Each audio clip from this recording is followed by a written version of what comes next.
Futebolaço, eu sou o Dieguinho. Bom, galera, tá entrando no ar a nossa primeira edição deste sabadão, como sempre com muita informação para vocês. Like no começo do vídeo que ajuda bastante. É a sua primeira vez aqui no canal, seja muito bem-vindo à família Futebolaço. É um prazer produzir conteúdo para vocês todos os dias. Então aproveita para se inscrever no canal. Nós gravamos normalmente de 2 a 3 vídeos por dia para você ficar sempre bem informado de tudo que rola no Vascão. E se você quiser comprar camisas antigas do Vascão da Gama, você pode estar adquirindo com a gente na lojinha do Futebolaço. Aqui na descrição do vídeo eu sempre deixo o link aí da nossa lojinha. Se você quiser vender também aquela camisa que não dá mais em você engordou, né, ou emagreceu, ou sei lá, tá precisando fazer uma graninha, entre em contato com a gente também lá no direct do Instagram, chama a gente lá que a gente pode estar adquirindo a sua camisa. Dito isso, vamos para as informações. Olha, o Vasco está numa situação muito delicada aí de campeonato e essa rodada temos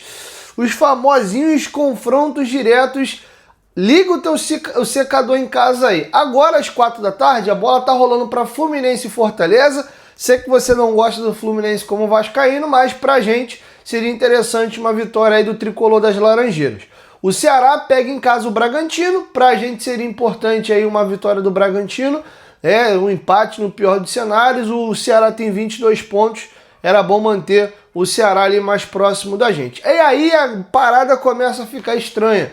Vitória e Juventude se enfrentam, o Vitória joga em casa, o Vitória vem aí tendo uma razoável aí melhora no campeonato. O Vitória se reforçou muito, dos últimos 5 jogos só teve uma derrota, tem empatado demais, são 3 empates e apenas uma vitória. E o Juventude, que estava meio mortinho ali, vai ter um jogo atrasado contra a gente agora na quarta-feira no Alfredo Jaconi, venceu na rodada anterior.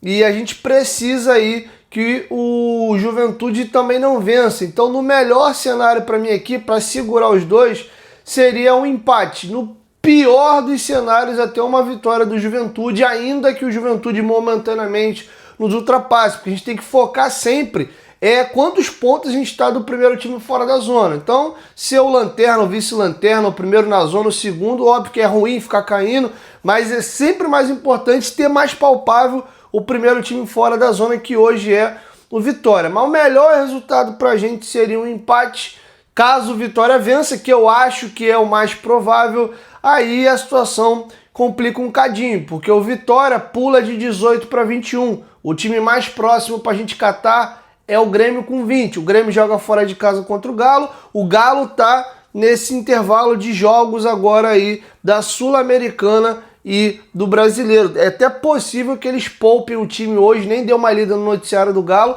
mas o Galo jogando em casa, se jogar o jogo à Vera, é favorito. Então o Vasco está hoje já a 4 pontos do Grêmio. Lembrando que a gente quarta-feira mata o jogo atrasado. Se a gente ganha do Santos, a gente vai a 19.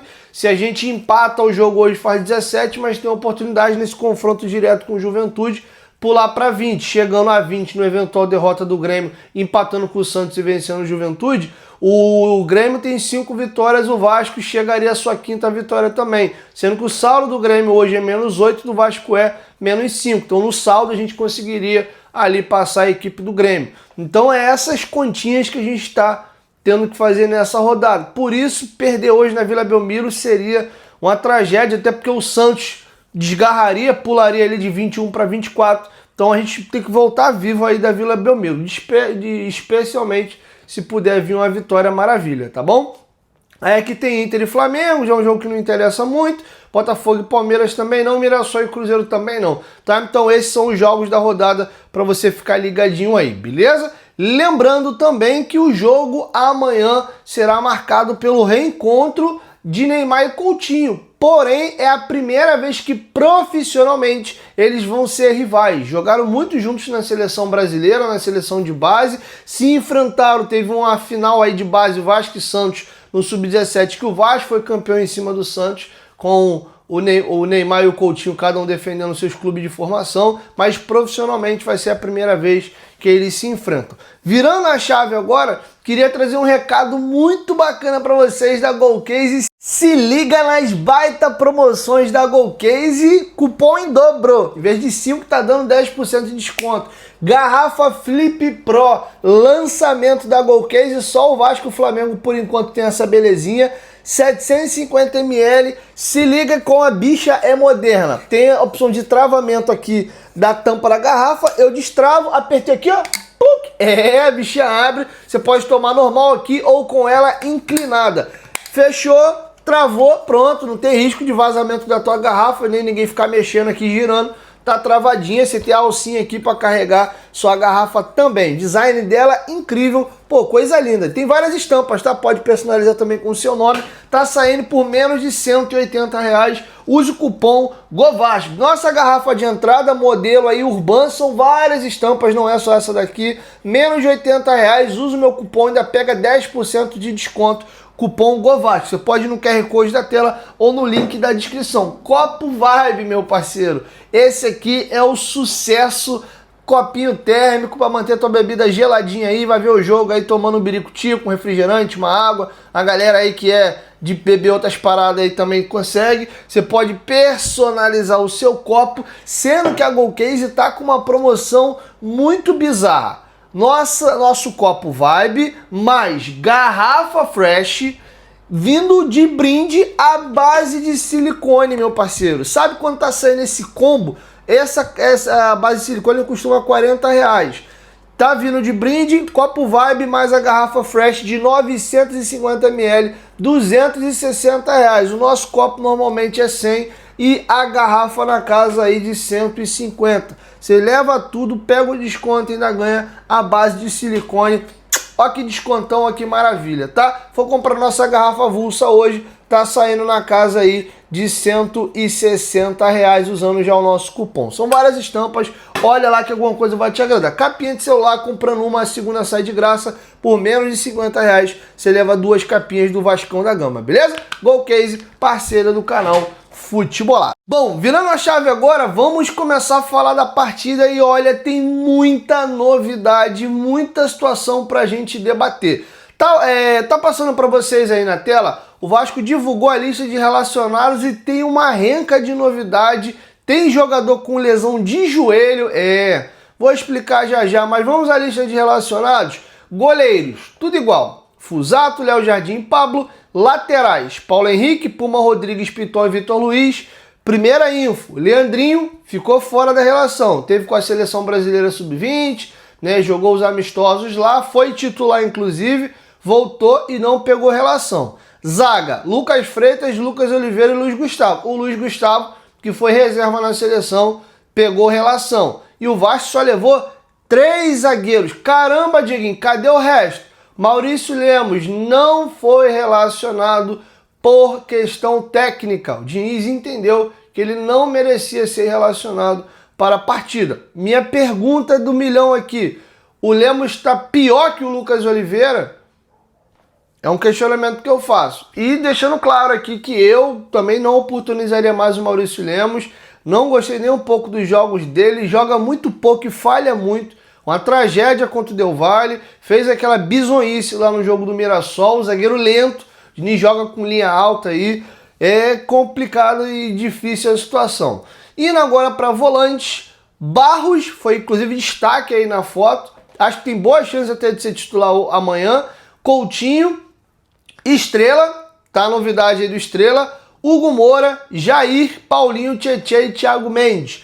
Vou trazer para vocês algumas informações. O Estrela volta a ser relacionado. O Diniz falou, inclusive, na última coletiva, que tem muita vontade de utilizar o garoto, mas ele tem tido problema de treinar o joelho inchar. Por ele, o Estrela estaria, inclusive, brigando por vaga de titular no time. Já deu para ver que o Diniz gosta do Barros, mas esse joelho dele fica nesse incha, desincha, mas ele está relacionado para a partida. O Cocão tá fora. O Vasco trouxe a informação de que o Matheus Carvalho lesionou o joelho. O jogador, inclusive, já iniciou os treinamentos. Ele tá com uma lesão no colateral medial do joelho, uma lesão similar que o Payet teve no joelho no Vasco. Não há necessidade de cirurgia, mas o jogador tem que ficar fazendo tratamento intensivo e ficar um período fora. Agora vamos aqui falar dos atacantes. Lista de relação. Teixeira, David, Garré, GB tá de volta, Léo Jacó, primeira vez relacionado nos profissionais, Nuno Moreira e Ryan. Ou seja, temos o retorno do GB, que dá para ver que é um queridinho do Diniz, e esse retorno do GB me acendeu aqui uma parabólica, vou explicar para vocês já já. O Léo Jacó está sendo oportunizado pela primeira vez, e o Lloyd Augusto teve mais uma vez um problema aí de disenteria, perdeu aí algumas sessões de treinamentos, voltou a treinar hoje e por isso ficou cortado da relação. Então, só para a gente atualizar para vocês aqui, o Barros, GB, Léo Jacó e Estrela estão tendo oportunidade, entram na relação. O Verratti tomou o terceiro cartão amarelo fora. O Lemos fora por questão técnica. O Leandrinho não sei especificar, né? O Diniz, dá para ver que ele não morre de amores pelo Leandrinho, usa muito pouco. O Cocão teve esse problema da lesão e o Lloyd teve o problema de perder boa parte da semana de treinos. Então essas são aí as novidades. E o Matheus Carvalho, a gente não sabe quanto tempo vai ficar fora. E agora vem aí a pegadinha. Qual vai ser o time titular do Vasco? Essa lista de relacionados aqui faz eu quebrar um pouquinho a cabeça e vislumbrar alguns cenários. Para mim, tá muito claro que o Hugo Moura vai ser o zagueiro e ponto. Vai ser Hugo Moura e Lucas Freitas na zaga. Aí agora é você que lida aí, pô, como é que vai ser o Hugo Moura na zaga marcando o Neymar? Não sei, irmão. Que Deus abençoe o Hugo, ele seja muito feliz. Gosto muito do Hugo, mas uma coisa é ele ser volante, outra coisa é ele ser zagueiro. Ainda mais contra um alienígena do outro lado, que é o Neymar, né? Mas tomara que dê tudo certo.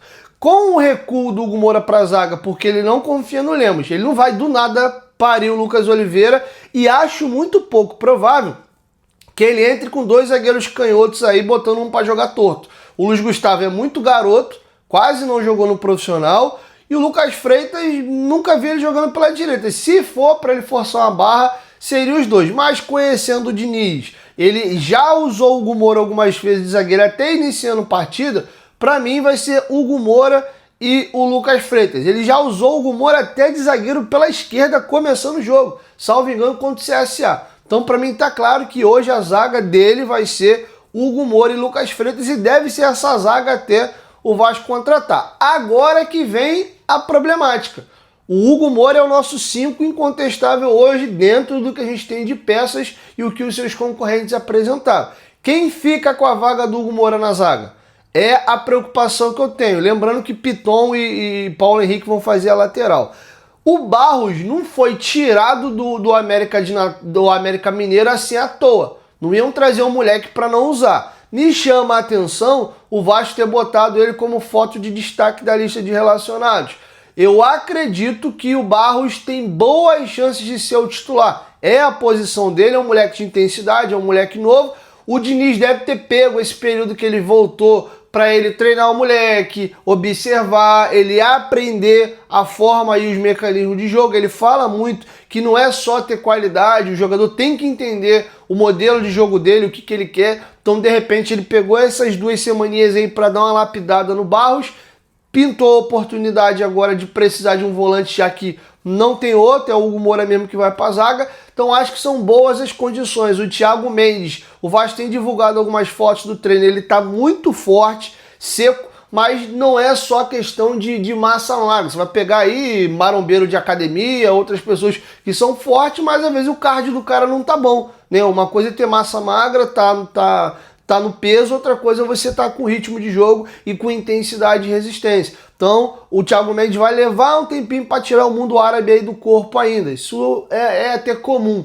Então, não sei se o Thiago Mendes vai ser esse cara. E o Jair entrou bem no jogo do CSA, chegou a fazer um outro jogo bom, mas normalmente o Diniz usa o Jair quando é o jogo que ele sabe que o Vasco vai ser senhor do jogo, que o adversário é de qualidade inferior, vai jogar mais se defendendo, e ele coloca o Jair para começar jogando, já que o Tietê é um cara mais de construção e de menos pegada. Então acredito que essa primeira posição de volante vai ficar entre o Barros e o Thiago Mendes. Se eu fosse fazer uma aposta aqui, casar um dinheiro, eu ia no Barros. Por o moleque estar em ritmo de jogo, tava na Série B, jogo de pancada ali, o moleque tava jogando titular, indo bem. Inclusive ele tem boas recordações do Morumbi, ele chegou a marcar um gol de cabeça contra o São Paulo lá em 2023, tá? Então tem esses zoos aqui, Thiago Mendes, Jair e o Barros. O Tietê mantém, Coutinho mantém, e agora com o retorno do GB me acendeu um enorme sinal de alerta aqui. Por quê? A gente sabe que o Diniz gosta muito do GB, ele enche a boca para falar do GB, vira e mexe sem ser perguntado, ele cita o GB, ele gostou dos 10, 12 minutos do GB lá contra o Del Valle, inclusive ninguém esperava, ele botou o moleque de titular no time, então com o retorno do GB, não se surpreendam se o GB for o nosso camisa 9. E GB e Ryan tem um entrosamento absurdo, esses moleques empilharam gols e vitórias e títulos na base. Então ainda tem essa questão do entrosamento entre os dois, não seria nenhuma surpresa. Quando o GB não estava sendo comentado de voltar para a relação, eu imaginaria que ele ia botar o Puma Rodrigues na ponta direita, o Nuno na ponta esquerda, o Coutinho, o Armando e o Ryan de 9. Então isso mexeu um pouco. Por outro lado, o GB tá voltando de uma lesão. Volta e já de cara é titular no jogo? Sem ritmo? Não sei. Mas que o GB vai entrar na partida, eu não tenho a menor dúvida. Tá? O Léo Jacó, de repente, é mais uma coisa assim de pegar relação, viajar, dependendo do jogo, como é que estiver caminhando, jogar uns 10, 15 minutinhos. Não imagino no moleque que nunca pisou no time principal vai ser titular de cara. Não é o que eu acredito. Então eu tô muito aqui entre Puma e agora o GB. Se for o Puma na ponta, o Ryan é o 9. Se o GB joga de 9, o Ryan se mantém na posição dele. Ele mexe menos ali na equipe, só troca o Verratti pelo GB e mantém todo o resto ali igual. Então essas são as prováveis escalações do Vasco para o confronto de amanhã contra o Santos. E agora eu quero ouvir a sua lista de time titular. Qual seria a sua escalação? Deixa a sua aqui embaixo nos comentários. Beleza, galera? Então é isso. Assim eu vou encerrando com os senhores a nossa primeira edição. Volto ainda logo mais à noite com a nossa segunda e última do dia. Amanhã, antes do almoço ou de manhãzinha, um vídeo. Depois o nosso tradicional pós-jogo depois da partida. Beleza? Ó, um beijo no seu coração. Saudações vascaínas. E até logo mais à noite. Tamo junto!